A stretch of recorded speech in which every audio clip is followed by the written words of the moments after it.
OWI has just released version 5.0 for Squad, and with this comes a new faction, the PLA Marines. Their distinguishable Smurf blue camouflage wrapped around their infantry, as well as all of their vehicles and all new amphibious armor assets. It's just a shame these guys are coming to crash the party. Враг сзади по левому флангу! Противник на северо-востоке! Противник северо-запад! Противник на юге! Они атакуют с юго-востока! Заметьте, противник на юго-западе! Yes, that's right. OWI has just dropped not one, but two new factions into version 5.0. How's it going, guys? My name is Honcho, and welcome to my PLA Marines and VDV faction introduction. I'm going to start this video off with the PLA Marines and showing off all of the new assets that they have in the game. With the infantry, as you can see, they have this rather vivid blue camouflage, of which they are renowned for. When it comes to their infantry kits and weapons, it's all pretty much the same as the People's Liberation Army, which is already in game, with the addition though of the DSS-161 fragmentation grenade. Other than that, after a quick comparison by looking at them and the squad's wiki, I can't see any other major differences or weaponry additions. However, if I've missed something, please let me know in the comments down below. Their main difference, however, lies within their armoured assets, especially as it's all pretty much amphibious. Now, they do get a few of the same vehicles as the standard PLA, things like the CTM-131 logistics and transport trucks, the CSK-131 jeeps, and the ZSL-10 and ZBL-08 APCs. They do, however, get some rather unique ones.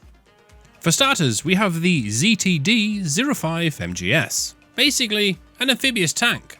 Well, it's technically a tank destroyer, but anyway, this thing has a 105mm fully stabilised cannon with a choice of armour-piercing sabot, high-explosive anti-tank, and fragmentation as its main ammunition, with a reload time of around 8 to 10 seconds and a coaxial machine gun to back you up. It has 3 seats, that is the driver, the main gunner, and commander, and it can motor along quite nicely even in the water. Not only that, but because the gun has a good amount of depression, the waves rarely affect the gunner's optics. How this thing will cope out on land, however, will be interesting, as it's, well, very tall and bright bloody blue. I don't know what its armour values will be and what kind of protection it offers, but it's essentially a T-62 gun slapped onto an infantry fighting vehicle chassis. So, whilst it packs a punch, it may actually just be a glass cannon. Moving on, there's also a pair of ZBD-05s armed with the traditional 30mm cannon that you would see on the ZBL wheeled APCs. It also does not have the 105mm cannon, which you would find on the ZBD-04. However, one of the variants does have the HJ-73C ATGMs on the side of the turret for that extra threat factor. Whilst slow, these do deal a devastating punch. Naval Marines also get a few of the ZSLs. There's the ZSL-10 open-top machine gun and ZSL-08, including the one with the HJ-73C ATGMs. 2 more new additions come in the shape of the ZSD-05. There is an APC variant with a turret from the ZSL-10 and a logistics variant which holds up to 3,000 supplies in total and has a QJY-88 machine gun strapped to the top with a full 360 degrees of movement. Now, one fun fact to mention about all of these vehicles is just how fast they can go in the water. I don't know what unit of speed everything in Squad is measured in, but they can all do 30 of it. I'm guessing it's kph, and if that's the case, these infantry fighting vehicles and APCs are fast enough to water ski from if they were to pull you along. And finally, to round off the Marines, the helicopter they get is the Z8J. We all thought the Z8G was big, but this thing is an absolute behemoth.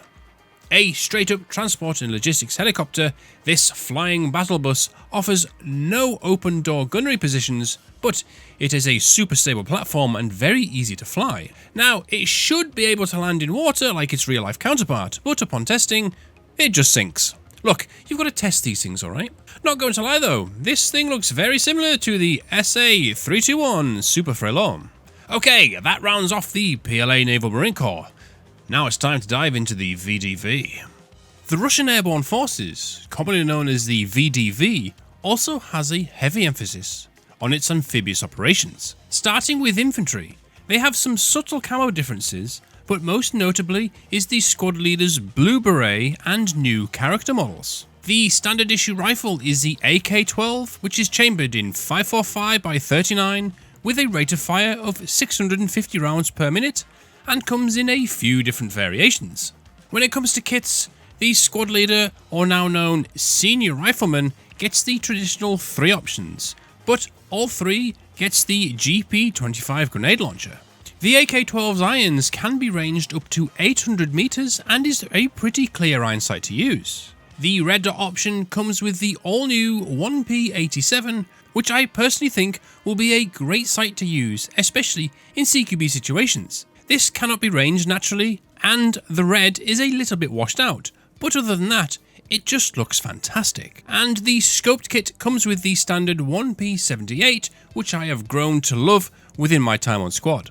Now, most of the kits fall within the similarities of the Russian ground forces, RPK for the auto rifleman, PKP for machine gunner. However, the MG kit is now an iron sight kit, or at least in this build that I have been provided with. Light anti-tank uses the RPG-7V2, however, one kit gets iron sights on the launcher with 2 heat rounds and 2 fragmentation, whilst the other gets the optic on it with 1 heat and 2 fragmentation. Heavy AT follows a similar trend. Only one gets 2 tandem and 2 frag, whilst the other gets 1 tandem and 1 heat. Moving on to the new class for the VDV, and that is the Scout class.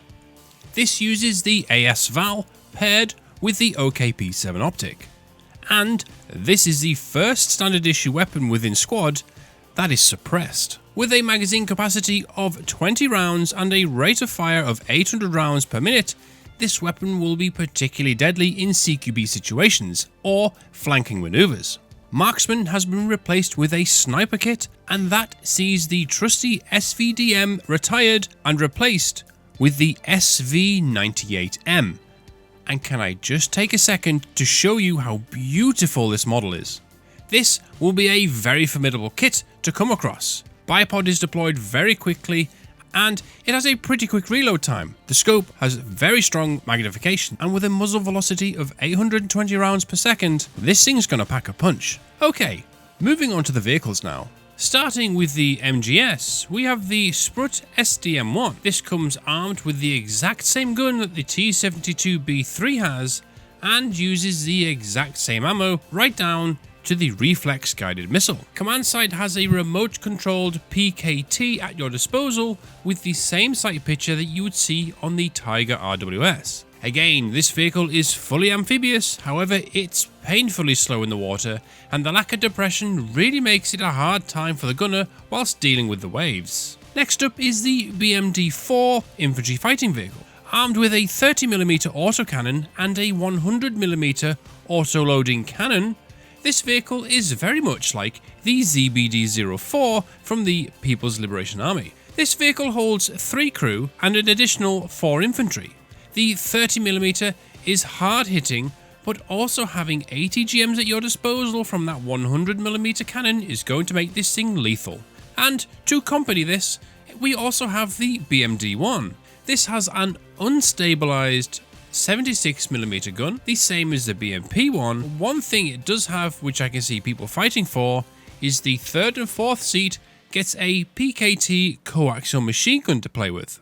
Granted, there's no zoom on the sight picture and it has a limited field of fire. Nevertheless, this will still be great for dealing with any infantry that stands in your way. Oh, and it's not the only one to have this feature. Most vehicles on this platform also have the twin coaxials on the front to play with. It can hold up to 8 occupants, including the crew, and is also hopelessly slow in the water.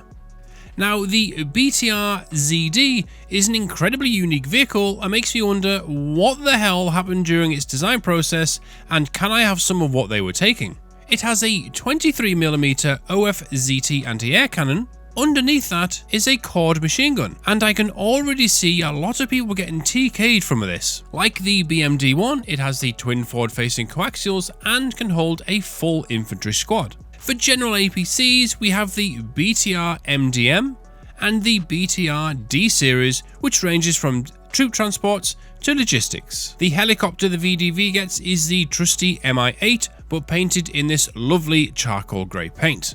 Now, the VDV also has access to the T-72B3 on top of all of this. So, unlike the PLA Marines, the VDV gets a fully fledged main battle tank. Now, as far as I'm aware, that's everything from both factions covered.